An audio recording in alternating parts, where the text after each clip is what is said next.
بسم اللہ الرحمن الرحیم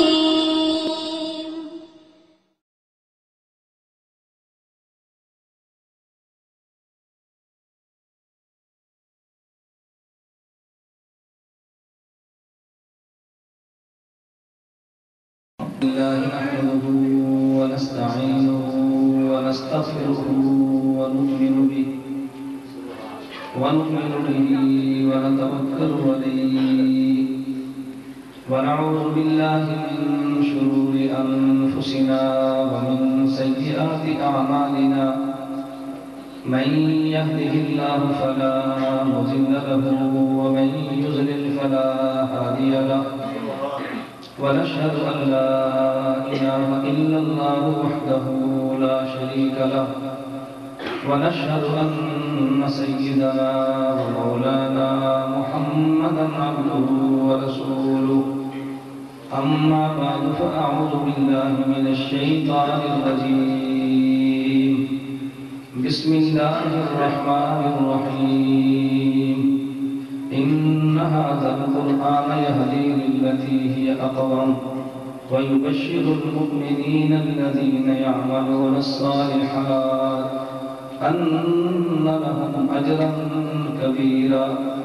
عن عمر بن الخطاب رضي الله عنه قال قال النبي صلى الله عليه وسلم إن الله يرفع بهذا الكتاب أقواما ويضع به آخرين عن عثمان بن عفان رضي الله عنه قال قال النبي صلى الله عليه وسلم خيركم من تعلم القرآن وعلمه عن علي بن أبي طالب رضي الله عنه قال سمعت رسول الله صلى الله عليه وسلم يقول إنها ستكون فتنة قلت وما المخرج منها يا رسول الله قال هو كلام الله فيه نبأ ما قبلكم وخبر ما بعدكم وحكم ما بينكم وهو الفصل ليس بالهزل من تركه من جبار قسمه الله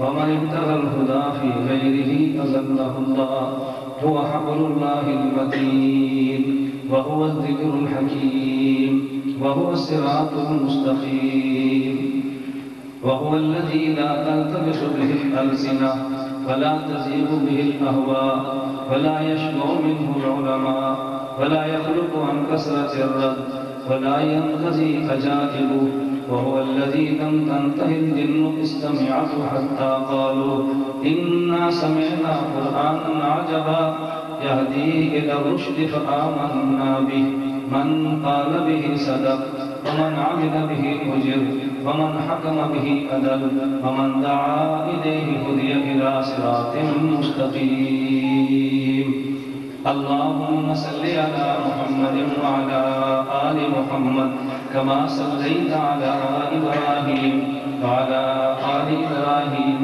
إنك حميد مجيد اللهم بارك على محمد وعلى آل محمد كما باركت على إبراهيم وعلى آل إبراهيم إنك حميد مجيد معزز علماء کرام، میرے نہایت واجب احترام بزرگوں، مسلک اہل سنت والجماعت سے تعلق رکھنے والے وجود نوجوان دوستوں اور بھائیوں، ہمارا آج کا یہ تیسرا سالانہ درس قرآن کریم ہے۔ میں یہ بات اس لیے عرض کر رہا ہوں کہ ہمارا یہ درس قرآن ہے، کانفرنس اور جلسہ نہیں۔ درس قرآن کا ذوق الگ ہوتا ہے، کانفرنس اور جلسے کا طرز الگ ہوتا ہے۔ بس اوقات مجھے کبھی آپ کے جذبات کی رعایت کرتے ہوئے درس قرآن کے دوران بھی کانفرنس کی جھلک پیش کرنی پڑتی ہے، کہیں ایسا ہو کہ جنگ والے کہہ دیں کہ ہمارے شہر میں وہ بیان نہیں جو ہم چاہتے ہیں۔ وگرنہ درس قرآن کا لہجہ الگ ہے، جلسے اور کانفرنس کا لہجہ الگ ہے۔ میں نے آپ حضرات کی خدمت میں ہر سال درس قرآن کے عنوان پہ مستقل ایک عنوان قائم کر کے اس پہ دلائل دیتا ہوں۔ اللہ رب العزت نے زندگی عطا فرمائی، میری بھی اور آپ کی بھی انشاءاللہ اس مسجد میں ہر سال درس قرآن ہوگا، اور سالانہ درس قرآن کے عنوان پہ ہر سال الگ موضوع پر مستقل خطاب ہوتا رہے گا۔ آج میں نے آپ حضرات کی خدمت میں درس قرآن کو دینا ہے، لیکن قرآنی آیات کی روشنی میں جو مضمون میں نے بیان کرنا ہے اس مضمون کا عنوان ہے قرآن اور نعمان۔ اس مضمون کا عنوان کیا ہے؟ قرآن اور نعمان۔ میں نے یہ عنوان کیوں قائم کیا ہے؟ نعمان سے مراد حضرت امام اعظم ابو حنیفہ نعمان بن ثابت ہیں، اور قرآن کریم سے مراد اللہ کی وہ آخری کتاب ہے جو ہمارے پیغمبر پہ نازل ہوئی ہے۔ میں آج قرآن اور اپنے امام کے درمیان مناسبت پیش کروں گا تاکہ وہ لوگ جو میرے امام حضرت امام اعظم ابو حنیفہ نعمان بن ثابت کے خلاف لب کشائی کرتے ہیں ان کو بھی ہم دعوت فکر دیں گے، اور ہمارے وہ حضرات کہ جن کو حنفی ہونے میں ہوتا ہے کہ شاید ہمارا مسلک قرآن کے مطابق نہیں، ان کو بھی اپنے دلائل سن کر اندازہ ہو ہمارے مسلک کے دلائل کس قدر وزنی اور مضبوط ہیں۔ لہذا میرے درس قرآن کا عنوان ہوگا قرآن اور نعمان۔ قرآن کیا کہتا ہے، ہمارے امام حضرت نعمان ابو حنیفہ کیا کہتے ہیں۔ میں نعمان کا تذکرہ قرآن کریم کی روشنی میں کروں گا۔ لوگ پیغمبر کی ذات کا تذکرہ قرآن کی روشنی میں کرتے ہیں، کرنا چاہیے۔ پیغمبر کی ختم نبوت کا تذکرہ قرآن کی روشنی میں کرنا چاہیے۔ اصحاب پیغمبر کی مدح اور دفاع قرآن کی روشنی میں کرنا چاہیے۔ جب ہم پیغمبر کو مانتے ہیں، پیغمبر کی عظمت اور حجت پہ قرآن کریم کی آیات پیش کرتے ہیں، اصحاب پیغمبر کو مانتے ہیں، اصحاب پیغمبر کی عظمت اور دفاع پہ قرآن کی آیات پیش کرتے ہیں، حضرت نعمان ثابت امام کو مانتے ہیں، اگر ان کی شان پہ، اگر ان کی عظمت کے عنوان پہ اور ان کے مسلک کے دفاع پہ قرآن کی آیت موجود ہے، ہمیں اس کو بھی بیان کرنا چاہیے۔ ہم نے پیغمبر کی ذات کو مانا ہے، تذکرہ قرآن کریم میں پیغمبر کی ذات کا بھی ہے، پیغمبر کی ذات کے نظریات کا بھی ہے۔ ہم نے تذکرہ اگر اصحاب پیغمبر کو مانا ہے، ان کا تذکرہ قرآن کی آیات میں ہے، ان کے احوال بھی قرآن کی آیات میں ہے۔ اصحاب پیغمبر پہ ہونے والے اعتراضات کا جواب بھی قرآن کریم میں ہے۔ اگر ہم نے نعمان بن ثابت حضرت امام اعظم ابو حنیفہ کو مانا ہے، امام اعظم ابو حنیفہ کی ذات کا تذکرہ بھی قرآن میں ہے، امام ابو حنیفہ کے عقائد کا تذکرہ بھی قرآن میں ہے، امام ابو حنیفہ کے مسائل کا تذکرہ بھی قرآن میں ہے۔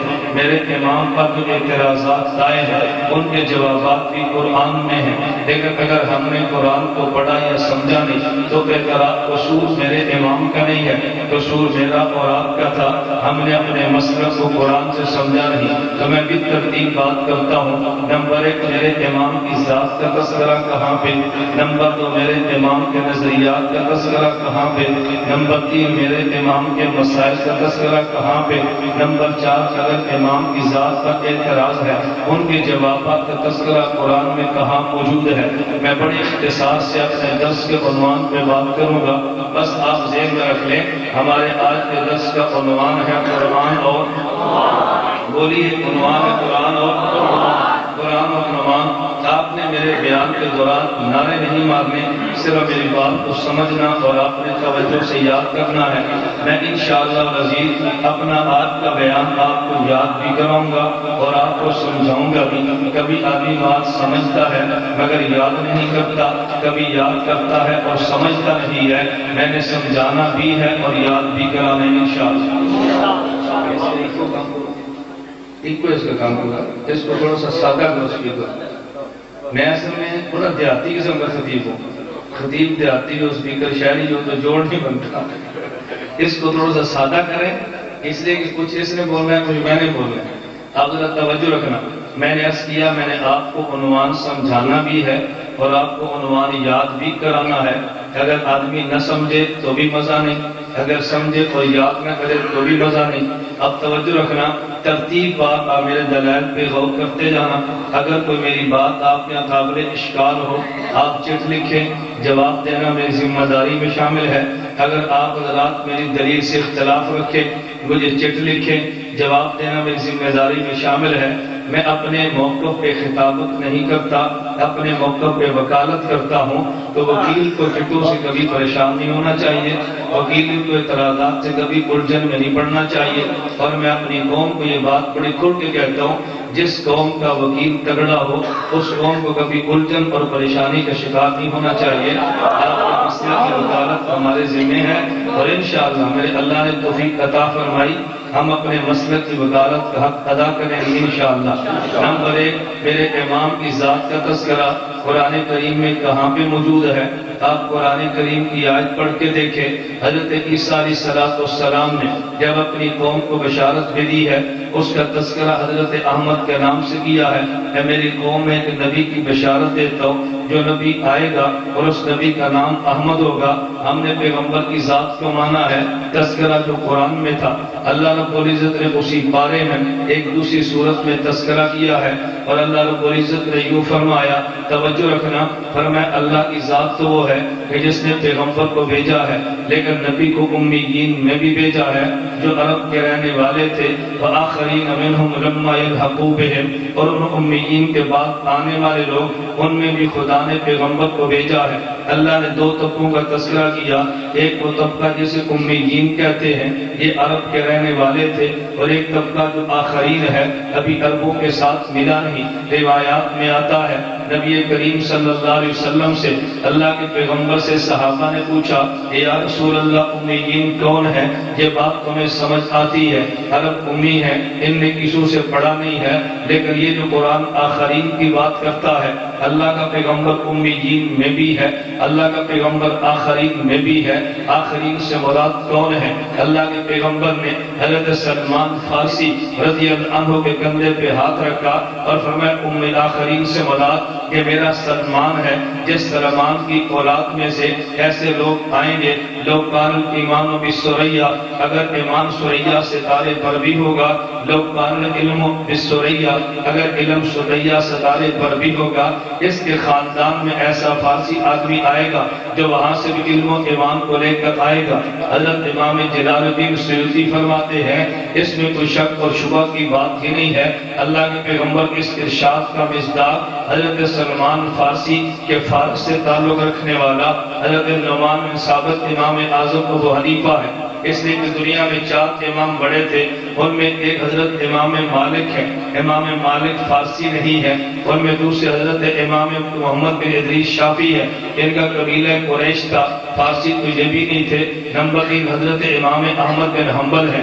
یہ بھی فارسی و نسل نہیں۔ ان 4 ائمہ میں سے جو فارسی ہے حضرت نعمان بن ثابت امام اعظم ابو حنیفہ ہے۔ حضرت امام سیوطی لکھتے ہیں کہ جس امام نے بننا تھا امام، خدا نے اس کی بشارت قرآن کریم میں دی ہے، تو میں نے کہا نعمان بن ثابت جو امام ہے اس کی ذات کی طرف اشارہ اللہ نے قرآن کریم میں کیا ہے۔ نمبر 2 حضرت امام اعظم ابو حنیفہ نے ہمیں عقائد و نظریات دیے ہیں، ان میں ایک عقیدہ اللہ کی ذات کے بارے میں ہے۔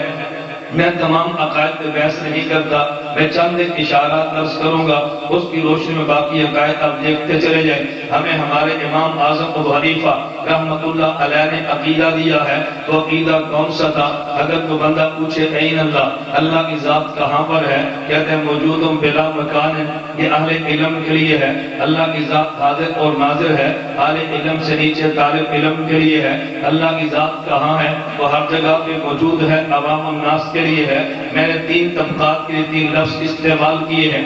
اگر تو پوچھے اللہ کہاں پر ہے، علماء کہیں گے موجود بلا مکان ہے، طالب علم کہے گا اللہ حاضر اور ناظر ہے، عوام کہے گی اللہ ہر جگہ پہ موجود ہے۔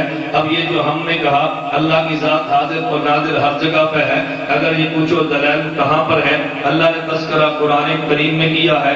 میں آیات ساری تو نہیں گنتا، میں چند ایک آیات پڑھ کے اشارہ کرتا ہوں۔ اللہ رب العزت نے بتایا وَإِذَا سَأَلَكَ عِبَادِي عَنِّي فَإِنِّي قَرِيبٌ، اے میرے پیغمبر اگر میرے بارے میں پوچھے خدا کہاں پر ہے، ان کو بتا دے اللہ قریب ہے۔ بعض لوگوں نے کہا اللہ کی ذات عرش پر ہے، اگر اللہ کو عرش پہ مانو گے، عرش بندے سے قریب ہے، عرش بعید ہے، عرش بندے کے قریب تو نہیں، اور عرش کتنا دور اور بعید ہے۔ آپ قرآن کریم اٹھا کے دیکھیں، وَسِعَ كُرْسِيُّهُ السَّمَاوَاتِ والارض، اللہ نے 7 زمینیں بنائیں، اوپر 7 آسمان بنائے، اللہ کی کرسی 7 آسمانوں سے بھی اوپر ہے، وکان عرش علی الماء، اس کرسی کے اوپر اللہ کا سمندر ہے اور سمندر پہ خدا کا عرش ہے۔ اگر آپ عرش پہ خدا کو مانیں، عرش بندے سے بعید ہے، قریب نہیں ہے، اور اللہ نے قرآن کریم میں فرمایا وَإِذَا سَأَلَكَ عِبَادِي عَنِّي فَإِنِّي قَرِيبٌ، اے میرے پیغمبر اگر بندے پوچھے خدا کہاں پر ہے، انہیں کہنا اللہ کی ذات قریب ہے۔ امام نے کہا اللہ ہر بندے کے ساتھ ہے، قرآن کریم نے بھی قریب کہا، ہمارا امام نعمان بھی قریب کہتا ہے۔ اللہ کتنا قریب ہے، قرآن کریم کی دوسری آیت آگئی فَلَوْلَا إِذَا بَلَغَتِ الْحُلْقُومَ وَنَحْنُ أَقْرَبُ إِلَيْهِ مِنكُمْ وَلَٰكِن لَّا تُبْصِرُونَ، جب بندے کی جان نکلنے لگتی ہے اللہ تمہارے حلقوم سے زیادہ قریب ہے لیکن بندو تمہیں نظر نہیں آتا۔ اللہ حلقوم سے کتنا قریب ہے، وَنَحْنُ أَقْرَبُ إِلَيْهِ مِنْ حَبْلِ الْوَرِيدِ، اللہ تمہاری شارک سے بھی قریب ہے۔ امام نے کہا تھا اللہ بندے کی قریب ہے، اس میں قرآنی آیات بولتی ہے۔ میں اہل علم کے لیے کہتا ہوں اگر ذوق تازہ ہو، عوام کو سمجھ آئے تو بہت اچھا، اگر نہ سمجھ آئے تو کیسر سنیں اور بار بار سنیں، تمہیں مثال سمجھ آئے گی۔ حکیم الامت مولانا اشرف علی تھانوی اللہ کی قبر پہ کروڑ رحمتیں نازل فرمائے، حکیم الامت تھانوی نے فرمایا یہ جو قرآن کہتا ہے اللہ تمہاری شارک سے بھی قریب ہے، پر میں بہت سمجھ نہیں آتی، اللہ بے مثال ہے، اللہ مثال سے پاک ہے، لیکن میں سمجھانے کے لیے مثال دیتا ہوں اللہ بندے کی شارک سے زیادہ قریب ہے۔ اس کا مطلب کیا ہے؟ توجہ رکھنا، فرمایا ایک کاغذ یہ ہے اور ایک کاغذ یہ ہے، جب دونوں کاغذ آپس میں ملتے ہیں تو درمیان میں گھون ہوتی ہے، اگر گھون کا واسطہ نہ ہو تو دو کاغذ نہیں ملتے۔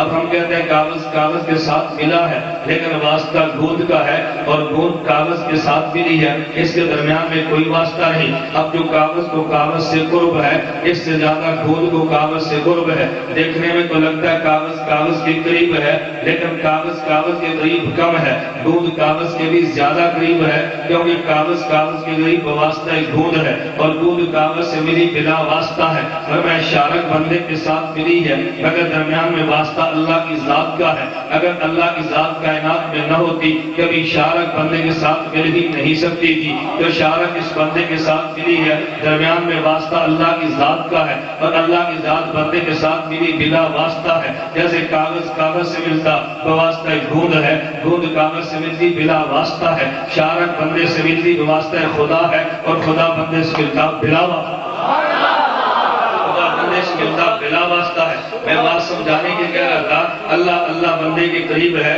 میرے امام نعمان کا موقف تھا، اللہ نے قرآن کریم میں بیان کیا۔ اب قرآن کریم کی ایک اور آیت سننا، فرمایا للہ المشرق والمغرب فإنما تولوا فثم وجہ اللہ، تو مشرق یا مغرب کی طرف چہرہ کرو، جہاں بھی چہرہ کرو گے اللہ کی ذات وہاں پہ ہوگی۔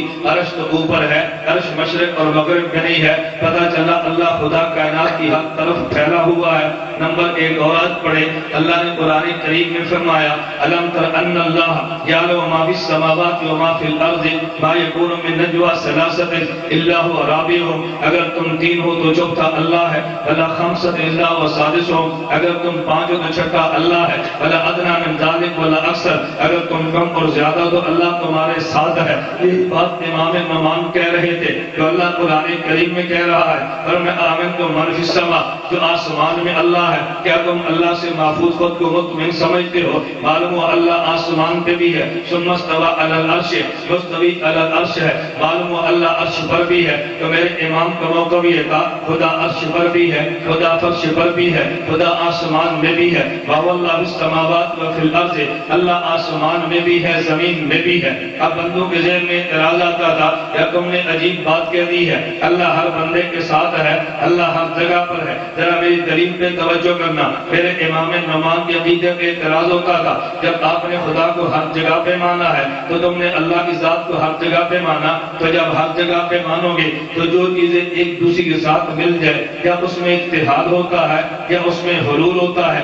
اب تم سے بندہ پوچھے گا جب تم خدا کو ہر جگہ پہ مانتے ہو، اللہ کا کائنات کے ساتھ اتحاد مانتے ہو یا حلول مانتے ہو، تو میں یوں نہیں سمجھ آئے گا۔ میں مثال دے کر بات کہتا ہوں، اگر دو چیزیں مل جائیں اور ایک کا وجود ختم ہو جائے، اسے حلول کہتے ہیں۔ جیسے آپ نے گرمی میں شربت بنایا، اس میں چینی بھی ڈالی اور پانی بھی ہے اور روح افزا بھی ہے، لیکن چینی کا وجود ختم ہو کے پانی میں ملا، ہم کہتے ہیں چینی کا پانی میں حلول ہو گیا ہے۔ اگر دو چیزیں اکٹھی ہو جائیں تو دونوں کا وجود الگ الگ نظر آئے، اسے اتحاد کہتے ہیں۔ مہمان کے آنے پہ آملیٹ بنایا، آملیٹ میں انڈا بھی ڈالا ہے، آملیٹ میں پیاز بھی ڈالا ہے، آملیٹ میں ٹماٹر بھی ڈالے ہیں، آملیٹ میں ہری مرچ بھی ڈالی ہے۔ ہری مرچ، انڈا اور پیاز ٹماٹر کا اتحاد ہے، لیکن ہر ایک کا وجود الگ الگ بھی نظر آتا ہے۔ جب دو چیزیں اکٹھی ملے، ایک کا وجود برقرار رہ جائے، اسے اتحاد کہتے ہیں۔ ایک کا وجود ختم ہو جائے، اسے حلول کہتے ہیں۔ تو لوگ کہیں گے جب تمہارے امام نماز کا عقیدہ ہے اللہ کی ذات ہر جگہ پر ہے، تو بتاؤ ہر چیز سے خدا کا اتحاد ہے یا حلول ہے؟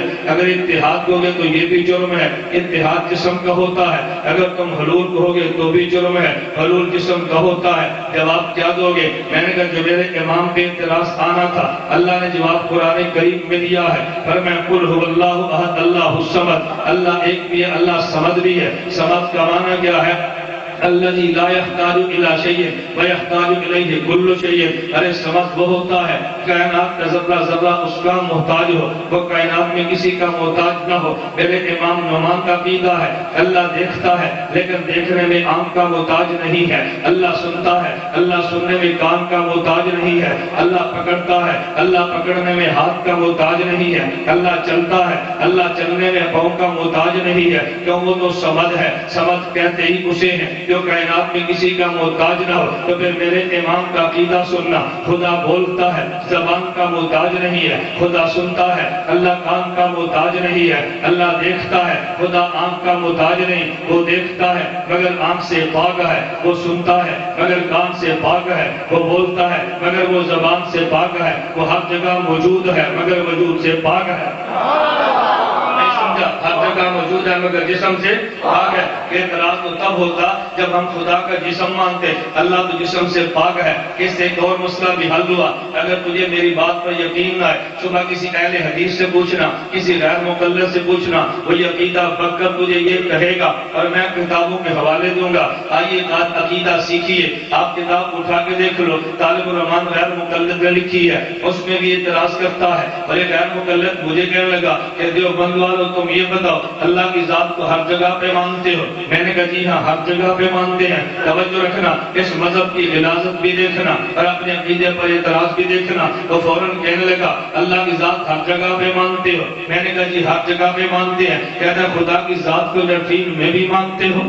اللہ کی ذات کو لیٹرین میں بھی مانتے ہو؟ الیاذ باللہ، اگر تو کہہ دے گا لیٹرین ہے تو لیٹرین میں بھی خدا ہے تو تیری زبان ساتھ نہیں دیتی۔ اگر کہے گا لیٹرین میں نہیں ہے، گزرے گا تم تو کہتے ہر جگہ موجود ہے، اگر لیٹرین میں ہے تو کیسے مانے؟ اگر لیٹرین میں نہیں ہے تو تم کہتے ہر جگہ ہے، تو پھر خدا ہر جگہ پر تو نہ ہوا نا؟ کیا کچھ اس نے اعتراض کیا؟ میں نے کہا اس لیے میں غیر مقلدین سے کہتا ہوں میری عوام کو نہ چھیڑو، اپنے دلائل مجھ پہ آزماؤ، ان کی وکالت ہمارے ذمہ ہے، ان کی وکالت تمہارے ذمہ نہیں ہے۔ اس عوام کو گمراہ کرنے کی بجائے بات ہم سے کرو تاکہ تمہیں پلا پلایا مولوی مل جائے۔ اور میں جنگ کے دوستوں تمہیں مشورہ دیتا ہوں، توجہ رکھنا، میں تمہیں مشورہ دیتا ہوں، اگر کوئی غیر مقلد تمہیں کتاب دے تم نے پریشان نہیں ہونا، آپ نے کتاب ہمیں دینی ہے۔ اگر وہ تمہیں کیسے تو سی ڈی دے تم خود نہ دیکھو ہمیں دو، اس کا جواب ہمارے ذمہ ہے، کیوں؟ اگر کتاب ہماری پڑھے بغیر ان کی پڑھو گے تو باطل اثر کر جائے گا۔ میں ایک اس کے بعد عرض کیا کرتا ہوں، ایک دور وہ تھا کہ لوگ کالج اسکول میں تو نہیں گئے، یہ بوڑھے بوڑھے بزرگ تھے یہ اسکول کالج میں نہیں گئے، ان کے بعد دنیا کا علم تو نہیں تھا لیکن عقل اور فہم موجود تھا، اس لیے وہ کبھی کسی کے قابو میں نہیں آتے۔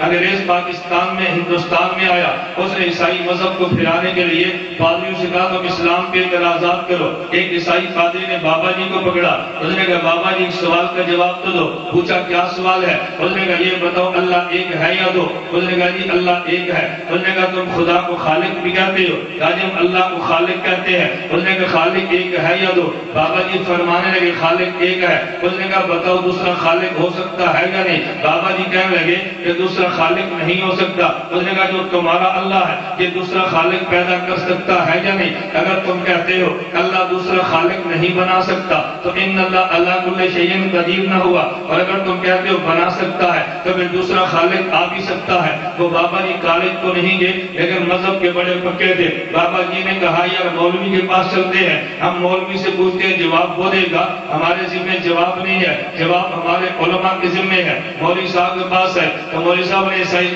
پادری سے کہا ذرا دوبارہ سوال کرو. وہ عیسائی پادری کہنے لگا میرا سوال یہ ہے کہ اللہ جو تمہارا خالق ہے دوسرا خالق بنا سکتا ہے یا نہیں؟ اگر بنا نہیں سکتا, ان اللہ علی کل شیء قدیر نہ ہوا, اگر یہ بنا سکتا ہے تو پھر دوسرا خالق بھی ہو سکتا ہے. مولوی صاحب فرمانے لگے ہمارا اللہ دوسرا خالق بنا سکتا ہے تو ان اللہ علی کل شیء قدیر ہے. اس نے کہا جب دوسرا بنے گا تو پھر خالق آ بھی تو سکتا ہے. مولوی صاحب نے فرمایا نہیں, خدا دوسرا خالق بنا تو سکتا ہے لیکن جس خالق کو پیدا کرے گا وہ پیدا ہوتے ہی مخلوق بن جائے گا. اللہ کل شیء بھی ہے, اللہ کل شیء قدیر بھی ہے اور دوسرا خالق بھی نہیں ہو سکتا. توجہ, وہ دوسرا خالق بنا تو سکتا ہے لیکن جب بنے گا تو مخلوق بن جائے گا. میں اس لیے کہتا ہوں تم وکالت نہ کرو, وکالت ہم پہ چھوڑو, جواب تم نہ دو جواب ہمیں دینے دو. تمہیں انشاءاللہ کبھی گمراہ کوئی نہیں کر سکتا. آپ ہماری وکالت پر اعتماد تو کرو.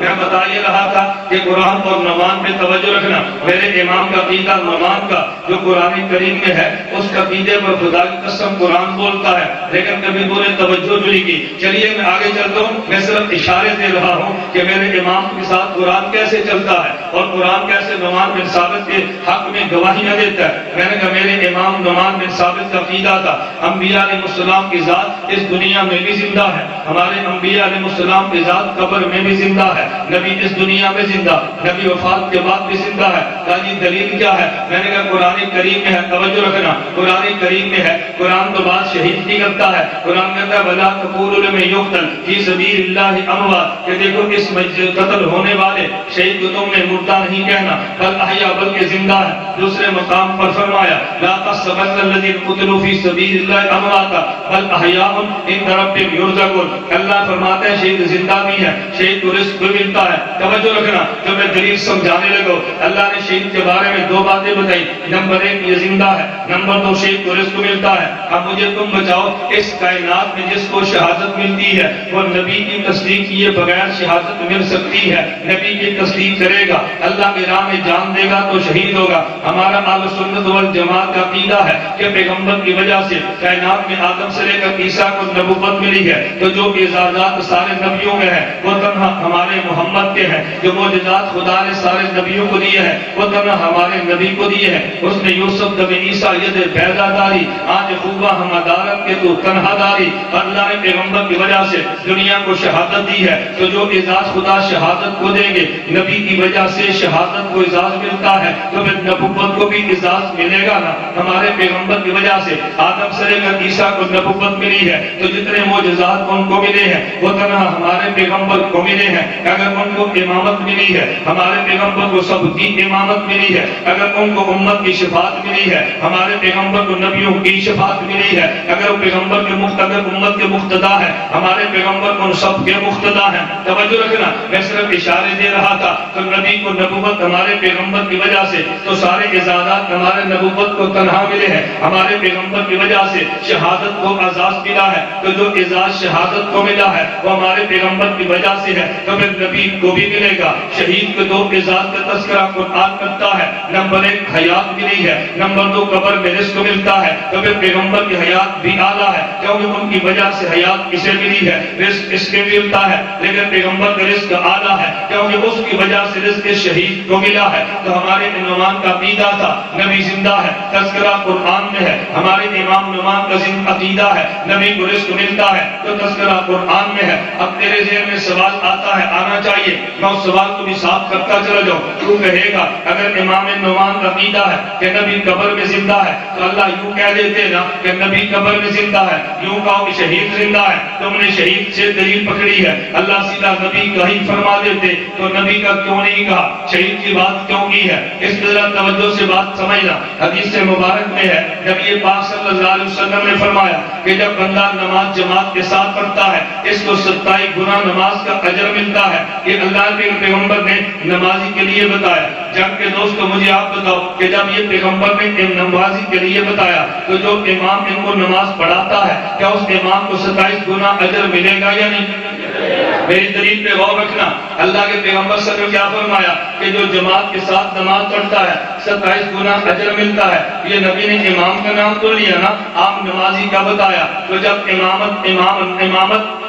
نہ کرائے تو بندہ مقتدی بن سکتا ہے۔ اگر امام امامت کے مصلی پہ کھڑا نہ ہو تو جماعت کھڑی ہو سکتی ہے۔ یہ امامت کے مصلی پہ آیا ہے تو تجھے 27 نماز کا اجر ملا ہے۔ اگر یہ مصلی امامت پہ نہ آتا تو یہ 27 نمازوں کا اجر کیسے ملتا؟ تو اللہ کے پیغمبر نے تیری بات کی ہے، امام کی بات نہیں کی۔ کیوں؟ اگر نبی یہ فرماتے کہ جو جماعت کرائے گا اسے 27 گنا اجر ملے گا تو مقتدی کا اجر کو نظر ہی نہ آتا۔ پیغمبر نے مقتدی کا اجر بتایا ہے، امام کا اجر خود بخود سمجھ آیا ہے۔ ایک مثال اور سمجھنا، ادھر غیر مقلد کا عقیدہ یہ ہے، اہل حدیث نوجوان کہے گا اگر آدمی بھول کر نماز چھوڑ دے تو قضا ہے، اگر سو جائے نماز چھوڑ جائے تو قضا ہے، اگر جان بوجھ کر نماز چھوڑے تو قضا بھی ہے۔ اس احمد کی دلیل پہ غور کرنا، کہتا ہے نبی پاک صلی اللہ علیہ وسلم نے فرمایا من نام عن صلاۃ او نسیھا، اگر کوئی بندہ سو جائے اور نماز چھوٹ جائے، اگر بندہ بھول جائے اور نماز رہ جائے، جب یاد آ جائے تو نماز پڑھے، جب نیند سے اٹھے تو نماز پڑھے۔ کہتا ہے یہاں سونے کی بات تو ہے،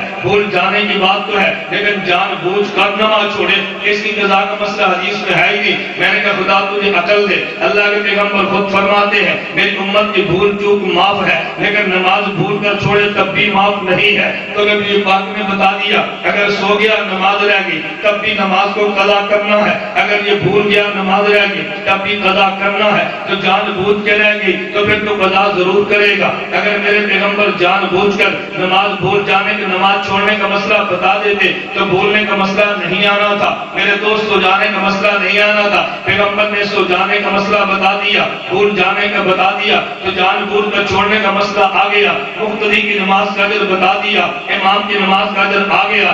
امام کا اجر بتا دے، مقتدی کا نہیں پتہ چلنا تھا، جان بوجھ کر قضا کا مسئلہ بتاتے تو سو جانے پر قضا کا مسئلہ حل نہیں ہونا تھا۔ پیغمبر نے شہید کا مسئلہ بتا دیا، اس سے نبی کی حیات کا مسئلہ حل ہو گیا ہے۔ اگر نبی کی حیات کا مسئلہ بتاتے شہید کا رہ جانا تھا، نہیں سمجھے، شہید کا رہ جانا تھا۔ خدا نے طرز ایسا اختیار کیا کہ جس میں یہ بھی حل ہو اور وہ بھی حل ہو۔ میں سمجھا یہ رہا تھا کہ اللہ ہمارے امام نعمان کا عقیدہ کہ نبی اپنی قبر میں زندہ ہے۔ آگے چلیے، میں کہتا ہوں امام نعمان کے عقیدے کا تذکرہ بھی قرآن میں تھا، قرآن اس پہ دلائل دیتا ہے۔ میں کہتا ہوں آگے چل، میرے امام نعمان کے بڑے بڑے مسئلے جس پہ دنیا اعتراض کرتے ہوئے ایک ایک بار اس لمبی زبان نکال لیتی ہے، لیکن تذکرہ قرآن کرتا ہے۔ اور میں تجھے چیلنج کر کے جا رہا ہوں، میرے چیلنج کا جواب تو دے دینا، تیرے مسئلے کا تذکرہ قرآن میں نہیں ہوگا، میرے امام نعمان کے مسئلے کا تذکرہ قرآن میں ہوگا۔ چلیے ذرا میں نماز کی بات کرتا ہوں، ایک بات وہ کرے گا ایک بات میں کرتا ہوں، لیکن جب بھی اہل حدیث بات کرے گا وہ تو سے رفع یدین کی بات تو کرے گا، لیکن وہ سینے پر ہاتھ باندھنے کی بات نہیں کرے گا۔ اس کو پتا ہے سینے پر ہاتھ باندھنے کا مسئلہ اس کا نہایت کمزور ہے، وہ آمین بالجاد کی بات نہیں کرے گا۔ اس کو پتا ہے اس کا موقف اس میں کمزور ہے، وہ اس پہ بات کرے گا۔ اس پہ دو چار حدیثیں نظر آئیں گے، لیکن اگر ہماری طرف سے بات ہوگی، ہم نے کبھی جب نماز پڑھے تو نمبر 1 مسئلہ ہاتھ کہاں باندھنے ہیں، نمبر 2 مسئلہ کہ آمین تم نے فاتحہ پڑھنی ہے، نمبر 3 مسئلہ آمین آہستہ کہنی ہے، نمبر 4 مسئلہ رکوع میں جانا رفع یدین کرنا ہے۔ توجہ رکھنا، میں ترتیب کے ساتھ بات کرنے لگوں، آپ ذرا میری طرف دیکھیں اور نماز کے لیے کھڑے ہو جائے۔ تو نماز میں پہلے رکوع ہے یا پہلے قیام ہے؟ بولیے نا، کیا ہے؟ قیام ہے۔ تو قیام میں پہلے ہاتھ باندھیں گے یا فاتحہ پڑھیں گے؟ بولیے نا، پہلے مسئلہ ہاتھ باندھنے کا ہے قرات کا، لیکن غیر مقلد ذہن کا پیالہ پی کر مر جائے گا تو اسے کبھی ہاتھ باندھنے کے مسئلے پر بات نہیں کرے گا، کیونکہ اس مسئلے پر وہ یتیم ہے، کیسے بات کرے گا؟ لیکن جب ہم بات کریں گے، ہم نے کہا پہلا مسئلہ میرا دوست ہاتھ کہاں پہ باندھنے ہیں، نمبر 2 مسئلہ امام کے نیچے فاتحہ پڑھنی ہے کہ نہیں پڑھنی، نمبر 3 آمین آہستہ کہنی ہے یا اونچی آواز سے کہنی ہے، نمبر 4 جب رکوع میں جانا ہے رفع یدین کرنا ہے یا نہیں کرنا۔ اس ترتیب سے مسئلہ بتا، کبھی اس ترتیب سے تجھے مسئلہ وہ نہیں بتائے گا، تم ہمیشہ سنو گے غیر مترفع یدین پہ چیلنج کرتا ہے، لیکن سینے پر ہاتھ باندھنے پر کبھی چیلنج نہیں کرے گا، آمین اونچی آواز سے کہنے میں کبھی چیلنج نہیں کرے گا۔ جن مسئلوں پہ یتیم تھا اور مسئلوں کا نام کبھی نہیں لے گا، لیکن امام نعمان کے ماننے والے رحمتہ اللہ یتیم نہیں ہے، ان کے پاس قرآن بھی ہے، نعمان بھی ہے، ان کے پاس قرآن بھی ہے اور نماز بھی ہے. توجہ رکھنا. میں کہ تو نمبر 1 مسئلہ کہ تم نے ہاتھ کہاں باندھنے ہیں. میرا پوسٹر شاید اب بھی باہر موجود ہوگا. سینے پر ہاتھ ناف کے نیچے ہاتھ باندھنے کے دلائل, آمین آہستہ کہنے کے دلائل, امام کے پیچھے قرات نہ کرنے کے دلائل, آمین آہستہ رکوع میں رفع یدین نہ کرنے کے دلائل, 3 طلاق کے 3 ہونے کے دلائل, مسئلہ تقلید کے دلائل, اور اسی طرح عقیدہ حیات النبی کے دلائل. ایک ایک مسئلے پر میں نے پوسٹر آویزہ کیے صرف تجھے دلائل دینے کے لیے. میں نے کہا نمبر 1 مسئلہ قرآن میں ہے, اِنَّا أَعْطَيْنَاكَ الْكَوْثَرَ فَصَلِّ لِرَبِّكَ وَانْحَرْ. یہ تو فصل ربک وانحر کا ترجمہ ہے کہ تم نماز بھی پڑھو قربانی بھی دو. حضرت علی رضی اللہ عنہ سے خود ثابت ہے, انہوں نے وانحر کا ترجمہ ایک روایت میں یہ ہے کہ تم نماز میں ہاتھ باندھو, اور ایک میں تحت سرہ کہ ناف کے نیچے باندھو. وانحر کا ترجمہ علی بن ابی طالب سے موجود ہے, ناف کے نیچے ہاتھ باندھنا. ہمارے امام نمان کا موقف ہے کہ آدمی ہاتھ نماز میں ناف کے نیچے باندھے. یہ آیت میں تذکرہ وانحر کے تھا علی المرتضی رضی اللہ عنہ سے موجود ہے. علی پیغمبر کا صحابی بھی ہے, علی پیغمبر کا داماد بھی ہے, علی پیغمبر کے بعد خلیفہ راشد بھی ہے, علی اس پیغمبر کا امام بھی ہے, علی اس پیغمبر اس امت کا مجتہد بھی ہے. حضرت علی المرتضی نے مانا ہو گیا جو امام نعمان کرتا ہے. ہمارا دوسرا مسئلہ یہ تھا کہ جب آپ نماز میں قرات کریں, امام کرے تو مقتدی خاموش ہو جائے. مقتدی کے خاموش ہونے کا تذکرہ اللہ نے قرآن کریم میں کیا ہے. اذا قرئ القرآن فاستمعوا له وانصتوا لعلكم ترحمون. کہ جب نماز میں قرات کو امام شروع کر دے تو تجھے خاموش بھی رہنا چاہیے اور تجھے امام کی قرات سننی بھی چاہیے. ہمارا موقف بھی یہ تھا, امام کے پیچھے خاموش بھی رہنا ہے اور امام کی قرات کو سننا بھی ہے. تو کسی بندے نے اعتراض کیا کہ مولوی صاحب تم کیسی بات کرتے ہو, اگر فجر کی نماز ہو آدمی امام کی قرات سن سکتا ہے, ظہر مغرب اور عشاء کی نماز ہو امام کی قرات سن سکتا ہے. تو اللہ نے قرآن کریم میں فرمایا کہ جب قرآن پڑھا جائے تو سنا کرو. ہمیں سمجھ نہیں آتی ظہر کی نماز میں کیسے سنیں گے, عصر کی نماز میں کیسے سنیں گے. چلو ظہر عصر میں تو قرآن پڑھ لینا. میرے امام نعمان کا جواب بڑا عجیب ہے. فرمایا کہ نانا نمازیں 2 قسم کی ہیں, نمبر 1 فجر مغرب عشاء کی ہے, نمبر 2 ظہر و عصر کی ہے. فجر مغرب عشاء میں آدمی قرات اونچی آواز سے کرتا ہے, ظہر عصر کی نماز میں امام قرات آہستہ کرتا ہے. میرے اللہ نے حکم بھی دو دیے ہیں, اذا قرئ القرآن فاستمعوا له, کہ جب امام قرات اونچی آواز سے کرے, قرآن اونچی آواز سے پڑھا جائے, فجر مغرب عشاء کی نماز ہو فاستمعوا له, اب تم نے قرات کو سننا ہے. سننے کا معنی تم نے چپ بھی رہنا ہے. آدمی بولنا شروع کر دے اس کو کوئی بھی سننے والا نہیں کہتا, لیکن ظہر عصر کی نماز میں امام قرآن پڑھے گا, اب سن تو نہیں سکتے. اللہ اب کیا حکم ہے, فرمایا سن نہیں سکتے وانصتوا, چپ اب بھی رہنا ہے. اب بھی رہنا ہے. جب اگر فجر مغرب عشاء کی نماز ہے, امام قرآن پڑھتا ہے, آواز آتی ہے فاستمعوا له, تم نے قرآن سننا ہے. اللہ ظہر عصر میں امام آہستہ پڑھتا ہے, ہم سن تو نہیں سکتے, فرمایا انصتوا, تم نے چپ اب بھی رہنا ہے. کیونکہ نمازیں 2 قسم کی تھی, اللہ سیدھے بھی 2 لائے ہیں. نمبر 1 استمعوا له, کہ تم نے قرآن سننا ہے, یہ فجر مغرب عشاء کے لیے ہے. اگر آواز نہ بھی ہے تم نے چپ رہنا ہے. وانصتوا, یہ حکم ظہر و عصر کے لیے ہے. اگر تیرا ذوق تازہ میں جو بھی کہتا ہوں, فجر مغرب عشاء میں امام قرآن اونچی آواز سے کیوں پڑھتا ہے, ظہر و عصر میں امام قرآن آہستہ کیوں پڑھتا ہے. میرے اللہ کی 2 صفتیں ہیں, ایک کا نام صفت جلال ہے, اللہ کی ایک صفت کا نام صفت جمال ہے. جب سورج غروب ہوتا ہے خدا کی صفت جمال کا ظہور ہوتا ہے, جب سورج طلوع ہوتا ہے خدا کی صفت جلال کا ظہور ہوتا ہے. اور یہ بڑوں کی اور چھوٹوں کی عادت ہے کہ جب بڑا جلال پر آ جائے تو چھوٹے چپ ہو جاتے ہیں یا آہستہ آہستہ بولتے ہیں, اور جب بڑا جلال کی بجائے جمال میں آ جائے تو پھر چھوٹے بھی بول بڑا کرتے ہیں. جب یہ سورج طلوع ہوا ہے خدا کے مسئلے جلال کا ظہور ہے, امام آہستہ آہستہ قرآن پڑھتا ہے. لیکن جو سورج غروب ہوا ہے ادھر مسئلے جمال کا ظہور ہوا ہے, تو فوراً قاری کہتا ہے الحمدللہ رب العالمین. جب وہ جمال پر آیا ہے تو یہ بھی بول اٹھا ہے. اگر تیرا ذوق تازہ ہو تو پھر میں یوں بھی کہتا ہوں مسئلے جلال اور جمال وہ دونوں میں تھے جو اللہ نے پیغمبر کو دیے ہیں. میرے پیغمبر نے دونوں وصف آگے صحابہ کو دیے ہیں. ابو بکر صدیق رضی اللہ عنہ یہ پیغمبر کے وصف جمال کا مظہر ہے. عمر بن خطاب رضی اللہ عنہ یہ پیغمبر کے وصف جلال کا مظہر ہے. اگر تمہیں وصف جمال کو دیکھنا ہو ابو بکر صدیق کو دیکھ لے, اگر وصف جلال کو دیکھنا ہو عمر بن خطاب کو دیکھ لے. ارے جب وصف جلال آتا ہے تو دین غالب ہو جاتا ہے, جب وصف جمال آتا ہے تو دین پھیل جایا کرتا ہے.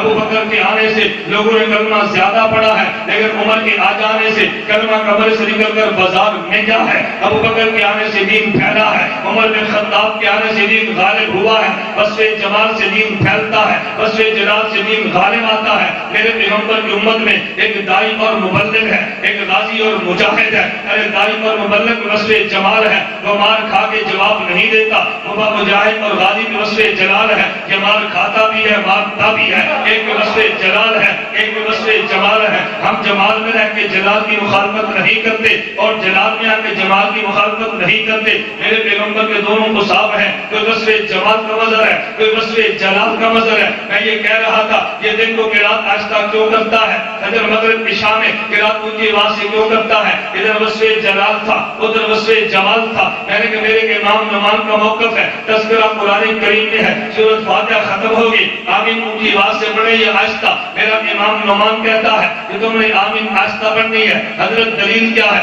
فرمایا ایک سورۃ الفاتحہ ہے اور ایک اس کے بعد آمین ہے۔ قرآن سے پوچھو، قرآن آمین کو دعا کہتا ہے، حضرت موسیٰ علیہ السلام نے دعا مانگی ہے، ہارون نے آمین کہی ہے، قرآن نے دونوں کے باروں میں کہا قد اجیبت دعوتکما، اے موسیٰ تیری دعا بھی دعا ہے، اے ہارون تیری آمین بھی دعا ہے۔ آمین کو دعا کہتے ہیں۔ اللہ جب دعا تو پھر آہستہ مانگے یہ اونچی آواز سے، فرمایا ادعوا ربکم تضرعا وخفیہ، اے لوگوں اگر تم جب اللہ سے دعائیں مانگو تو دعائیں گڑ گڑا کر بھی مانگنی ہے اور تم نے دعا آہستہ بھی مانگنی ہے، اونچی آواز سے دعا نہیں مانگی۔ عجیب بات یہ ہے، امام فخر الدین رازی تفسیر کبیر کا مغلط تفسیر کبیر کا مصنف ہے اور یہ تفسیر لکھنے والا امام رازی امام شافعی کا مقلد ہے، لیکن امام رازی اس موقع پہ کہتا ہے باوجود اس کے کہ میں امام شافعی کا مقلد ہوں، لیکن حق بات یہ ہے آمین آہستہ کہنے پہ قرآن ابو حنیفہ کا ساتھ دیتا ہے۔ ایسا کہنے میں قرآن ابو حنیفہ کا ساتھ دیتا ہے۔ میں نے کہا قرآن اور نماز سے بات کر رہا تھا، نماز کا موقف ہے آمین آہستہ کہو، ارے یہ موقف بھی قرآن کریم میں ہے۔ اگر تو نماز پڑھنے لگا رکوع میں گیا، رفع الیدین کرنا ہے یا نہیں کرنا، ذرا قرآن اٹھا کے دیکھ لے، توجہ رکھنا، قرآن کریم میں ہے قد افلح المؤمنون الذین هم فی صلاتهم خاشعون، توجہ، وہ ایمان والے کامیاب ہوں گے جو اپنی نمازوں میں خشوع کرتے ہیں۔ نماز میں خشوع کا معنی کیا ہے؟ میرے پیغمبر کے صحابی ابن عباس رضی اللہ عنہما جن کے بارے میں پیغمبر نے دو دعائیں دی ہیں، اللہ فقہہ فی الدین، اللہ اس کو فقہ کا علم بھی دینا، علم التاویل، اللہ کو قرآن کی تفسیر بھی دینا۔ پیغمبر کے صحابہ سب سے بڑے مفسر کا نام حضرت عبداللہ بن عباس رضی اللہ عنہما ہے۔ عبداللہ بن عباس اس آیت کی تفسیر یوں کرتے ہیں قد افلح المؤمنون الذین هم فی صلاتهم خاشعون، فرمایا وہ ایمان والے کامیاب ہو گئے جو نماز میں خشوع کرتے ہیں۔ یہ خشوع کرنے والے کون ہیں؟ عبداللہ بن عباس کا ترجمہ سننا، فرمایا خشوع کرنے والے کون ہیں؟ نمبر ایک مخبتون متواضعون، جو عاجزی کے ساتھ کھڑے ہوتے ہیں، لا یتخذون یمینا ولا شمالا، اور دائیں اور بائیں جانب متوجہ بھی نہیں ہوتے، ولا یرفعون ایدیہم فی الصلاۃ، اور نماز میں رفع الیدین بھی نہیں کرتے، نماز میں رفع الیدین بھی نہیں کرتے۔ خشوع کرنے والے کون ہیں جو نماز میں رفع الیدین بھی نہیں کرتے؟ اگر ذوق تازہ ہو تو میں اس پہ ایک بات کہہ دوں، ذرا توجہ رکھنا کہ جب امام نعمان کا ماننے والا نماز پڑھتا ہے تو ٹانگوں کو کھولتا نہیں ہے، اور نعمان بن مالک نعمان کا جو مخالف ہے جب نماز پڑھے تو ٹانگیں کھول لیتا ہے۔ نعمان کا ماننے والا جب نماز پڑھتا ہے تو سر پہ ٹوپی یا پگڑی رکھ لیتا ہے، اور نعمان کی مخالفت کرنے والے کے سر پہ یہ لعنت اترتی ہے کہ جب اس نے ٹوپی اور پگڑی پہنی ہو اس کو بھی اتار کے نماز پڑھتا ہے۔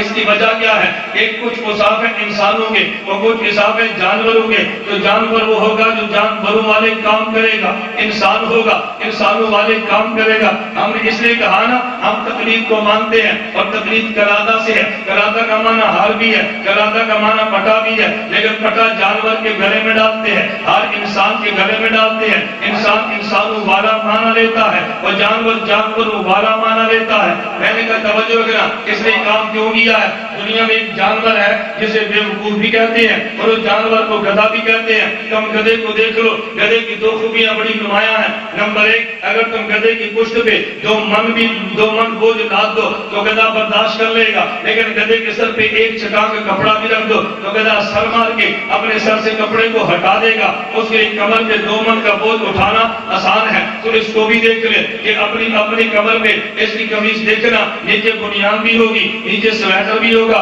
اوپر بڑی قمیص بھی ہوگی، اوپر اس نے واسکٹ بھی پہنی ہوگی، اوپر جہاد کے نام پہ دھوکہ دینے کے لیے اس نے کلاشن بھی لٹکائی ہوگی، اوپر گرم چادر بھی ہوگی، لیکن اسی کو سر پہ کپڑا لے لو، کہتا ہے نام یہ ہم سے نہیں ہوگا۔ گدھے کا کام یہ ہے، کمر پہ 1 من کا بوجھ لاد لے گا، لیکن سر پہ ایک چٹا کا کپڑا نہیں اٹھا سکتا، اپنی کمر پہ 10 کپڑے اٹھا لے گا، اپنے سر پہ ایک رومال بھی نہیں رکھ سکتا،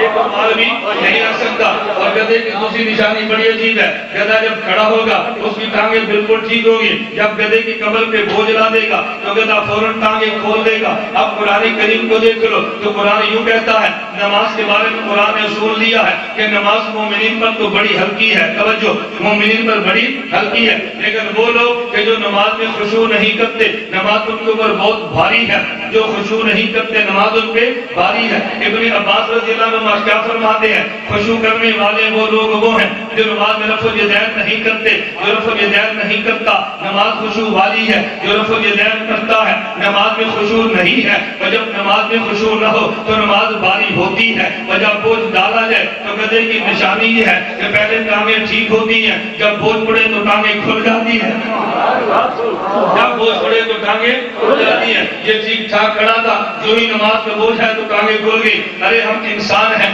انسانوں والے کام کرتے ہیں، تو جانور ہے تو کام بھی جانوروں والے کرے گا نا۔ یہ نعمان بن ثابت کو ماننے انکار کرنے کی دنیا میں پھٹکار تیرے اوپر پڑ رہی ہے۔ میں یہ کہہ رہا تھا، ہم نے جو مسئلہ بیان کیا نماز رفع الیدین نہیں کرنا چاہیے، تو دلیل امام نعمان کی کہاں پر ہے؟ قرآن میں۔ میں ادھر ذوق تازہ دلیل دیتا ہوں اور میں اس مسئلے کو صاف کرتا ہوں، ممکن ہے تیرے اوپر اعتراض کرے، وہ کہے گا اگر رفع الیدین نہ کرنے کی دلیل قرآن میں ہے تو رفع الیدین کرنے کی دلیل بھی قرآن میں ہے، تو پوچھے گا دلیل کہاں پر ہے؟ کہتا ہے اللہ قرآن کریم میں فرماتے ہیں خذوا زینتکم عند کل مسجد، کہ جب نماز پڑھنے لگو تو تمہیں زینت کو لے لینا چاہیے۔ حضرت عبداللہ بن عمر رضی اللہ عنہما فرماتے ہیں اس زینت سے مراد ہے رفع الیدین فی الصلاۃ، نماز میں رفع الیدین، نہ رفع الیدین عند کل صلاۃ، رفع الیدین کرنا چاہیے۔ توجہ رکھنا، ہم نے کیا کہا تھا؟ رفع الیدین نہ کریں قرآن میں ہے، بغیر مقلد دے گا رفع الیدین کریں قرآن میں ہے۔ ہم نے بھی صحابی کی تفسیر دی ہے، وہ بھی صحابی کی تفسیر دے گا، لیکن ذرا تفسیر کو سمجھنا۔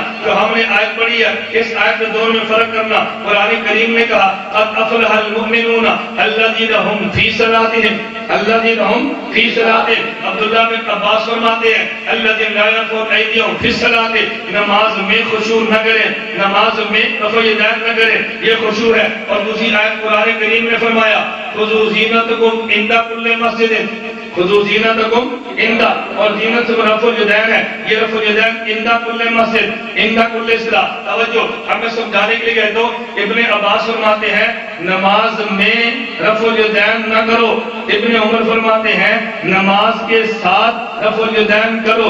ایک رفع الیدین نماز میں ہے، ایک نماز کے ساتھ ہے۔ جو نماز کے ساتھ ہو وہ تکبیر تحریمہ والا ہے، جو نماز میں ہو وہ رکوع والا ہے۔ نفی اس کیا جو نماز میں ہو، اس بات اس کا ہے جو نماز کے ساتھ ہو۔ عبداللہ بن عمر کا نماز کے ساتھ کی روح والا ہے، حضرت ابن عباس نفی کرتا ہے جو نماز میں ہے، ہم نماز میں والے کی نفی کرتے ہیں، نماز کے ساتھ والے کو مانتے ہیں۔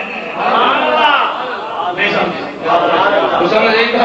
ہم نے کہا دونوں باتیں ٹھیک ہے۔ ابن عباس کیا فرماتے ہیں رفع الیدین نماز میں نہ کرو، ابن عمر کیا فرماتے ہیں زینت لے لو، یعنی نماز کے ساتھ لے لو۔ خذوا زینتکم عند، آپ کپڑے نماز میں پڑھیں گے یا نماز سے پہلے پہنیں گے؟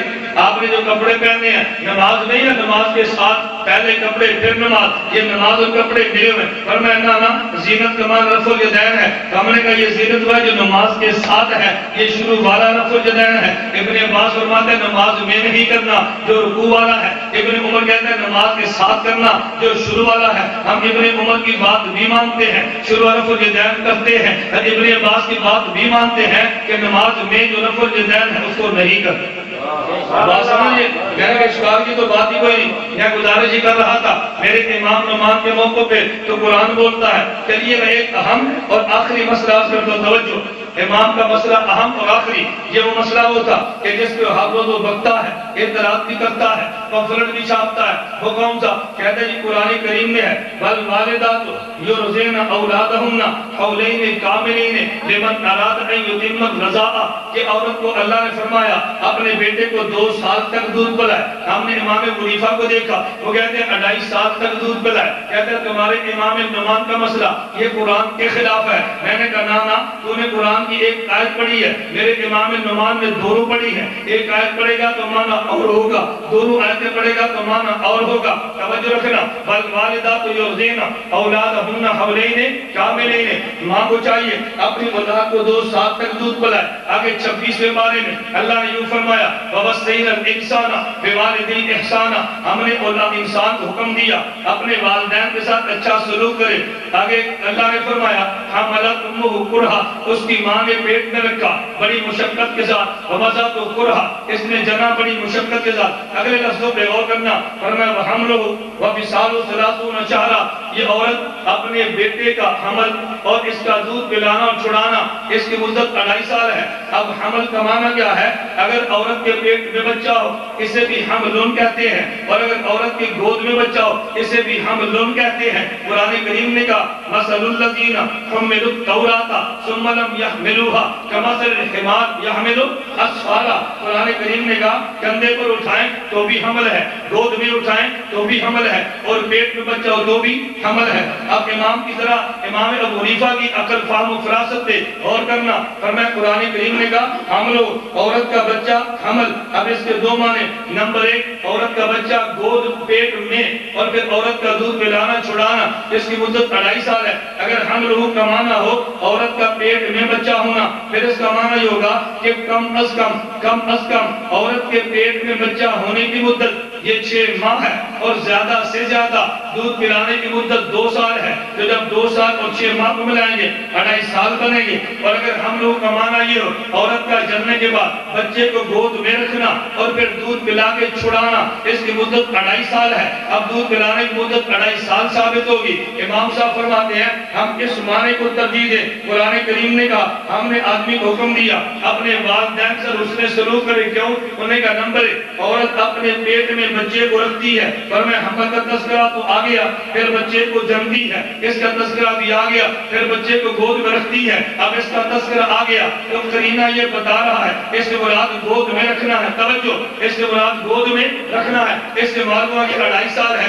اگر پیٹ میں بچہ لے اس سے مراد 2 سال ہے. اب امام حنیفہ کی توجہ رکھنا فراست میں قربان جاؤ. امام نعمان فرماتے ہیں میں 2 مسئلے بیان کرتا ہوں. نمبر 1 کتنے سال تک عورت بچے کو دودھ پلا سکتی ہے. نمبر 2 کتنی مدت میں بچہ دودھ پیے عورت اس کی رضائی ماں بن جاتی ہے. اور میں عورت کو دودھ پلانے کی بچے کو دودھ پلانے کی مدت تو 2 سال ہے، لیکن جس مدت میں دودھ پلانے سے رضائی ماں بنتی ہے وہ 2.5 سال ہے. مدت رضاعت الگ ہے اور حرمت مدت رضاعت الگ ہے. تو پلانے کی مدت تو 2 سال ہے، اور جس عرصے میں دودھ پلانے سے ماں بن جائے یہ مدت الگ ہے. ابو حنیفہ نے والوالدات یرضعن اولادہن حولین اس آیت کو بھی لیا ہے، وحملہ وفصالہ 30 شہرا کو بھی لیا ہے. نعمان اس کو بھی لیتا ہے اس کو بھی لیتا ہے. امام حنیفہ دونوں کو لیتے ہیں. اب یہ مسئلہ کیونکہ علمی ہے اتنی جلدی آپ کو سمجھ میں نہیں آنا، نہ سمجھ آئے. یہ مسئلہ تو میں نے علماء طلباء کے لیے بیان کیا ہے. اگر یہی سمجھے تو میں غنیمت سمجھوں گا. آپ تو ہر مسئلہ اتنی جلدی نہیں سمجھیں گے. حکیم الامت تھانوی رحمۃ اللہ علیہ نے بیان کیا، بیان علمی تھا. ایک مولوی صاحب نے کہا حضرت اتنا علمی مسئلہ عوام میں جس کو نہیں سمجھے فائدہ، اور میں سمجھے تو اچھا نہیں سمجھے تو بہت اچھا، سمجھے تو اور نہیں سمجھے تو بہت اچھا. مولوی صاحب نے کہا حضرت ہمیں تو آپ کا یہ جملہ بھی سمجھ نہیں آیا کہ بیان سمجھے تو اچھا نہیں سمجھے تو بہت اچھا. حکیم الامت تھانوی کی بات پہ غور کرنا، اور میں اگر سمجھے تو بہت اچھا. جو میں مسئلہ سمجھانا چاہ رہا تھا ان کو مسئلہ سمجھ آ گیا، نہیں سمجھے تو بہت اچھا. کیوں؟ ان کو یہ تو پتا چل گیا کہ مولوی اشرف علی کے علم کا مقابلہ ہم نہیں کر سکتے. اب یہ کبھی گمراہ نہیں ہوں گے، اب یہ کبھی گمراہ. اگر آپ کے ذہن میں یہ بات آ جائے نا ہمارے عالم کے دلائل اتنے مضبوط ہیں کہ جس کو عام بندہ سمجھ نہیں سکتا تو عام بندہ مولانا سے لڑنا چھوڑ دے گا. وہ سمجھے گا بڑا عالم ہے، تو سمجھ آیا تو اچھا نہیں سمجھ آیا تو بہت اچھا، سمجھ آیا تو اچھا نہیں سمجھ آیا تو بہت اچھا. پھر آپ اس کے کیسٹ کو سنیں، پھر سنیں. میں نے ڈیرہ غازی خان ایک بیان کیا، عمر صاحب مجھے فرمایا کہ میری بیٹی دورہ حدیث میں پڑھتی ہے. میں نے اس کو تیری کیسٹ دی تو میں نے کہا سمجھ آیا کہ کہنا. میں نے کہا بلا سن. دوسری بات سنا، میں نے کہا سمجھ آیا کہ کہنا. میں نے کہا بلا سن. میں نے کہا میری بیٹی دورہ حدیث میں ہے، 3 مرتبہ میں نے تیری کیسٹ سنائی. اس نے کہا کچھ سمجھ آ رہا ہے. تو میں نے کہا اس کیسٹ کو پھر سنیں. ایک بات میری بات یاد رکھ لیں، جلسے کے دوران بندہ گفتگو سنتا ہے لیکن بیان کی تلذذ میں اتنا مست ہوتا ہے کہ پورا بیان ذہن نشین نہیں ہوتا. اسی کیسٹ کو گھر سنیں اور پھر سنیں. پھر آپ کو اندازہ ہوگا کہ آج میں نے کون سے مسئلے آپ کی خدمت میں پیش کیے. بات سمجھ آ گئی؟ ہمارا عنوان کیا تھا؟ قرآن اور آخری بات ذرا توجہ رکھنا. میں تمہیں آخری بات کو کہنے لگا ہوں جو تم نے کبھی نہیں سنی. آخری بات مجھے ایک شخص نے کہا وہ جی ہدایہ حنفیوں کی کتاب ہے. میں نے کہا جی ہاں. کہتا صاحب ہدایہ لکھتا ہے عند ابی حنیفہ رضی اللہ عنہ، عند ابی حنیفہ رضی اللہ عنہ، امام ابو حنیفہ رضی اللہ عنہ یہ تو صحابہ کا گستاخ ہے. میں نے کہا کیوں؟ کہتا رضی اللہ عنہ تو صحابی کو کہتے ہیں اور تم حنفی ابو حنیفہ کو رضی اللہ عنہ کہتے ہو. توجہ میری دلیل پہ غور کرنا. پوچھا جاتا ہے کہ ہم نے سنا تھا کہ رضی اللہ عنہ کس کو کہنا چاہیے؟ بولیے نا. اور حنفی ابو حنیفہ کو بھی رضی اللہ عنہ کہتے ہیں. میں نے کہا جو تم نے اعتراض کیا ہے اس کا جواب بھی قرآن میں ہے. اس کا جواب بھی قرآن کہتا ہے کہاں پر؟ میں نے کہا والسابقون الاولون، والسابقون. آپ اس آیت کو مدح صحابہ پہ پڑھتے ہو، میں کہتا تو مدح امام پر بھی پڑھنا. نہیں سمجھا؟ ہم صحابہ کی وکالت بھی کرتے ہیں، آل بیت کی وکالت بھی کرتے ہیں، اپنے امام نعمان کی وکالت بھی کرتے ہیں. والسابقون الاولون من المہاجرین والانصار. آیت ختم ہو گئی. آگے والذین اتبعوہم. صحابہ میں 2 قسمیں ہیں، نمبر 1 مہاجر اور نمبر 2 انصار. یہ والذین اتبعوہم کون ہیں؟ والذین اتبعوہم کون ہیں؟ فرمایا والسابقون الاولون من المہاجرین. سابقین صحابہ جو مہاجرین ہیں، والانصار جو انصار ہیں. والذین اتبعوہم بإحسان اور جو ان کی اتباع کرتا ہے رضی اللہ عنہم. رضی اللہ عنہم. صحابی مہاجر بھی رضی اللہ عنہ، صحابی مہاجر بھی رضی اللہ عنہ، صحابی انصاری بھی رضی اللہ عنہ اور اتباع کرنے والا تابعی بھی رضی اللہ عنہ. تابعی بھی رضی اللہ. میرا امام تو تابعی ہے. میں نے کہا میرے امام کو رضی اللہ عنہ کہا. تو نے کہا جی کیوں کہا؟ میں نے کہا جب قرآن کہتا ہے تو میں کیوں نہ کہوں. توجہ میں اگلا جملہ بھی صاف کر دوں کہ تمہارے ذہن میں پھر یہ سوال نہ ہے کہ یہ جو علماء کہتے ہیں کہ رضی اللہ عنہ صحابی کو کہنا چاہیے کسی اور کو نہیں کہنا چاہیے، کیا یہ غلط کہتے ہیں؟ میں نے کہا نا یہ بھی ٹھیک کہتے ہیں. توجہ یہ بھی ٹھیک ہے، کسی اور کو رضی اللہ عنہ نہیں کہنا چاہیے، یہ بھی ٹھیک کہتے ہیں. ابو حنیفہ کو رضی اللہ عنہ کہنا جائز ہے، یہ بھی ٹھیک ہے. لوگ کہتے ہیں کیا مطلب؟ توجہ میں کہتا ہوں ہاں علماء نے اصطلاح رکھی ہے جب نبی آئے علیہ السلام کہہ دو تاکہ پتہ چلا کہ نبی ہے، اور جب صحابی کا نام ہے رضی اللہ عنہ کہہ دو تاکہ پتہ چلے کہ صحابی ہے. جب صحابی کے بعد کا ولی ہے تو پھر رحمت اللہ علیہ کہہ دو تاکہ پتہ چلے کہ یہ صحابی نہیں ہے. توجہ میری بات کو سمجھنا. ہم نے کہا حضرت عمر، اب حضرت عمر کون ہے؟ عمر بن خطاب ہے یا عمر بن عبدالعزیز ہے؟ ہم نے حضرت عمر رضی اللہ عنہ پتہ چلا کہ بن خطاب ہے. ہم نے حضرت عمر رحمت اللہ علیہ تو پتہ چلا کہ عمر بن عبدالعزیز ہے. توجہ یہ جو علماء نے اصول دیا جب صحابی ہے تو رضی اللہ عنہ اور جب صحابی کے بعد کا ولی ہے تو رحمت اللہ علیہ تاکہ پتہ چلے کہ یہ صحابی ہے اور یہ تابعی ہے، یہ صحابی ہے اور یہ ولی غیر صحابی ہے. لیکن یہ اصول تب ہے کہ جب نام ایسا ہو کہ پتہ نہ چلے صحابی ہے یا نہیں، اور جب بندہ اتنا شہرت والا ہو کہ پتہ چلے کہ صحابی نہیں ہے تو پھر رضی اللہ عنہ بھی جائز ہے. ابو حنیفہ کہے گا تو پوری دنیا جانتی ہے یہ صحابی نہیں ہے، رضی اللہ عنہ کہے تب بھی صحابی نہیں، رحمت اللہ علیہ کہے تب بھی صحابی نہیں. تو رضی اللہ عنہ رحمت اللہ علیہ کا فرق وہاں پر ہے جہاں اشتباہ ہو، جہاں اشتباہ کا کوئی خطرہ نہ ہو. رحمت اللہ علیہ بھی ٹھیک ہے، رضی اللہ عنہ بھی ٹھیک ہے. میں نے کہا میرے امام نعمان کو رضی اللہ عنہ کہہ دے تب بھی ٹھیک ہے. دلیل قرآن میں ہے. دلیل کس میں ہے؟ قرآن میں ہے. قرآن اور نعمان میں نے یہ بات سمجھائی ہے کہ قرآن نعمان کے بارے میں کیا بات کہتا ہے. یہ نہ کہنا کہ قرآن نعمان کے بارے میں کوئی بات کہتا ہے. جو بات نعمان کہتا ہے قرآن اس میں مہر تصدیق ثبت کرتا ہے. میں آخری کہتا ہوں، پھر ایک بات یاد آتی ہے، چلے ایک اور آخری کہہ دوں. مجھے ایک بندہ کہنے لگا، او جی حضرت امام تم کہہ دو بہت بڑے تھے، ان کی بات امام ابو یوسف شاگرد نہیں مانتا، امام محمد شاگرد نہیں مانتا، تو جن کی باتیں شاگرد ہی نہ مانے ان کی ہم کیسے مانے؟ میں نے کہا اس کا جواب بھی قرآن میں ہے. نہیں سمجھا؟ اس کا جواب بھی قرآن میں ہے. کہتے جی کہاں پر ہے؟ میں نے کہا حضرت داؤد بڑے ہیں، سلیمان چھوٹے ہیں، وہ بھی نبی ہیں اور یہ بھی نبی ہیں، وہ بھی نبی اور یہ بھی نبی. ایک آدمی بکریاں لے کر جا رہا تھا، دوسرے کے کھیت کے پاس سے گزرا، بکریوں نے کھیت کو جاڑ دیا، فیصلہ داؤد علیہ السلام کے پاس آیا. داؤد علیہ السلام نے فرمایا کہ تو کھیت بکری والے سے کہا اپنی ساری بکریاں اس کو دے دے، کیونکہ جب کھیت کی قیمت لگائی اتنی قیمت کی بکریاں بنتی تھی. کہا بھی اس کو پیسے دے، کہا جی پیسے تو نہیں ہیں، پر میں ساری بکریاں دے دے.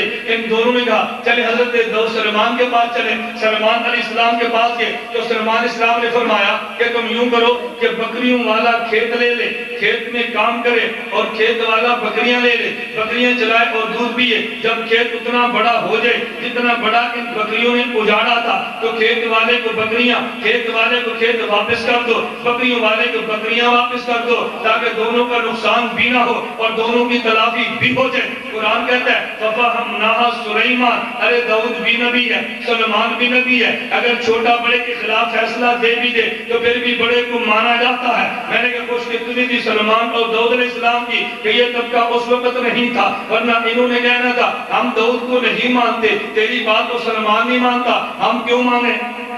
ان کی خوش قسمتی یہ مخلوق اس وقت نہیں تھی، ورنہ یہ تو نبی سے متکا لگا کے کھڑی ہو جاتی. ہم نے کہا قرآن نے کہا دونوں نبی ہیں، جب دو نبی اجتہاد کرے تو بڑے کا اجتہاد بھی ٹھیک ہے، چھوٹے کا بھی ٹھیک ہے، لیکن جب چھوٹے کا اجتہاد بڑے کے مخالف ہو جائے تو بڑے کو مانا جاتا ہے، چھوٹے کو بھی مانا جاتا ہے. امام ابو حنیفہ بھی مجتہد، امام محمد ابو یوسف بھی مجتہد. اگر یہ شاگرد بڑے کے خلاف بات کہہ بھی دے اجتہاد میں، اسے بھی مانتے اسے بھی مانتے. میں نے کہا جو میرے امام نمام پہ اعتراض کرتا ہے وہ جواب تو قرآن میں ہے، وہ جواب کہاں پر ہے؟ غیر مقلد حضرات کا قول ہے کہ سفید داڑھی رکھنا جائز نہیں، اور یہ بات بخاری شریف ثابت ہے کہ حضور اکرم صلی اللہ علیہ وسلم نے فرمایا کہ داڑھی کو رنگنا چاہیے تاکہ نبی سے مشابہت نہ ہو. یہ بالکل ایسے ہی ہے، توجہ رکھنا. بس اوقات بعض وقتی مسائل ہوتے ہیں جو مستقل نہیں ہوتے. اگر کسی علاقے میں خاص شعار، مثلا آپ پگڑی باندھتے ہیں اور ایک سٹائل کس کے سیکھوں گا، ہم کہ یہ سٹائل جو پانا بھی یہ سیکھوں گا، لیکن اگر سکھوں کا مخصوص سٹائل نہ ہو تو پھر آپ اس میں باندھے دیں گے، ٹھیک ہے. اگر کوئی چیز جائز ہو اور کسی وقت قوم کا شعار بن جائے اس وقت اس کو ترک ضروری ہوتا ہے، اور جب شعار نہ پھر گنجائش بھی ہوتی ہے. یا جیسے بوڑھے ہو گئے، سفید داڑھی ہے، قبر میں گئے، فرشتہ آیا تیرا رب کون ہے؟ انہوں نے کہا فرشتے سے میں نے کچھ اور سنا تھا، تو کچھ اور کہتا ہے. اس نے کہا جی کیا سنا تھا؟ انہوں نے کہا مجھے تو حدیث پہنچی ہے نبی پاک صلی اللہ علیہ وسلم کی کہ جس آدمی کے بڑھاپے میں بال سفید ہو جائیں اللہ اس سے حیا کرتا ہے. میں تو سفید بال لے کر آیا تھا، حیا ہوگی، تو نے مجھ سے حساب بھی کر دیا. وہ پھر فرشتہ واپس گیا اللہ رب العزت کے بعد، فرمایا یہ ٹھیک کہتا ہے، میرے پیغمبر نے ٹھیک فرمایا، اس کو چھوڑ دو، اس کو معاف کر دو، یہ نبی کی حدیث پہ عمل کر رہا ہے. تو یہ حدیث نبی کی ہے کسی اور کی ہے؟ صلی اللہ علیہ وسلم. اگر اللہ تعالیٰ ہر جگہ ہے، قسم سے پاک ہے، نبی کریم صلی اللہ علیہ وسلم کے اوپر جا کر دیدار کیسے کیا؟ زمین پر دیدار ہو جانا بات بالکل سوال معقول ہے. اب اگر یہ دلیل اللہ کے اوپر ہونے کی تو یہودی کہے گا اللہ تعالیٰ کوہ طور پر ہے، موسیٰ علیہ السلام وہاں کیوں گئے تھے؟ موسیٰ علیہ السلام گفتگو کے لیے کہاں جاتے تھے؟ بولیے کہاں جاتے تھے؟ اللہ تعالیٰ کوہ طور پر ہے. اللہ تعالیٰ تو ہر جگہ پر ہے، گفتگو کے لیے چاہے تو عرش منتخب کر لے، چاہے تو کوہ طور منتخب. کہتے ہیں غیر جنگی صاحب چھم چھم کے تنیہ میراج والنات میں فرماتے ہیں کہ اللہ تعالیٰ نے محبوب فرمایا قریب ہو جا، پھر فرمایا قریب ہو جا. اس سے ثابت تو اللہ اوپر ہے. قرآن میں وَاسْجُدْ وَاقْتَرِب، سجدہ کر اور قریب ہو جا. نیچے ہے یا اوپر ہے؟ قرآن نے کیا کہا؟ وَاسْجُدْ، بولیے نا وَاسْجُدْ، اوپر کے کہا قریب ہو جا، تو سجدے میں کہا قریب ہو جا. ہم نے کہا وہاں بھی ہے، یہاں بھی ہے، وہاں بھی ہے. اور ہم وکیل ہیں، ہم طاہر صاحب کے وکیل ہیں، یہ ہمارے شاید اعتراض تو ہم کرو جواب میں دوں. میں نے آپ سے کہا نہیں ہم وکیل حنفیت کے نہیں، ہم وکیل پورے دین کے، اور حنفیت میں پورا دین ہے، اس میں کوئی چیز چھوٹتی نہیں ہے۔ میں کبھی ساتھیوں کو نا ایسے مذاق کے طور پہ کہتا ہوں کہ آپ اس کو بڑک نہ سمجھیں، میں کہتا ہوں ایسا بندہ ملے نا جو مسلک کے ہر موضوع کی وکالت کرے تو اس کی قدر کرنی چاہیے، اس کی قدر، اور وہ تمام جماعتوں کا نمائندہ ہوتا ہے، تمام جماعتوں کا۔ یہ بات میں کیوں کہتا ہوں، کبھی بعضوں کو گلا ہوتا ہے وہ جی فلاں جماعت کی اسٹیج پر کیوں گیا، میں نے کہا دیوبند کی نہ ہو میں پھر جاؤں، پھر مجھے کہنا مسلک دیوبند کی جو بھی جماعت ہے وہ ہماری جماعت ہے۔ میں وہ سب تو ہوں نا، میں وکیل ایک مخصوص جماعت کا نہیں ہوں، میں نے پورے دیوبند کے مسئلے کی ترجمانی کری۔ بات ٹھیک ہے غلط ہے؟ پیر عبد القادر جیلانی کچھ رضی اللہ عنہ کہتے ہیں، میں نے اس کے جواب تو دے دیا، کوئی صحابہ پیر عبد القادر جیلانی ہے تو پھر گنجائش ہے، میں تو بڑا واضح جواب دیا۔ پہلے کلمے کے بارے میں سوال کرتے ہیں، وہ کہتے ہیں کہ اللہ کے نبی زندہ ہے، بتاؤ وہ کدھر ہے؟ سوال سمجھے، سوال یہ ہے، وہ کہتے ہیں کہ اللہ کے نبی ہر جگہ پر ہے، دلیل کیا ہے؟ لا الہ الا اللہ محمد رسول اللہ، کہتے ہیں محمد اللہ کے رسول ہیں، محمد اللہ کے رسول ہیں، جب کہانی ہے تو پھر ہیں کیسے؟ میں نے کہا فوراً پوچھا کرو، فوراً پوچھا کرو۔ اب پاؤس کا ابو گیا وہ لاہور، کوئی میرے ابو زندہ ہیں؟ جنگ زندہ ہے، لاہور زندہ ہے؟ نہیں سمجھے؟ ایک آدمی کا ابو سعودیہ رہتا ہے، پوچھو جی آپ کے وہ مر گئے زندہ، کہتے زندہ ہیں، تو کدھر ہیں؟ جنگ میں، سعودیہ میں، تو زندہ ہیں کہ مانا یہ کدھر ہے، کدھر زندہ ہے؟ اچھا آپ سے پوچھو کوئی بندہ یہ بات کہتا ہے کہ کعبہ ہمارا قبلہ ہے، کعبہ ہمارا کعبہ یہاں پر ہے یا وہاں پر ہے وہاں، لیکن کہنا تو ہے ہی ہے نا۔ اللہ مجھے اور آپ کو عقل عطا فرمائے۔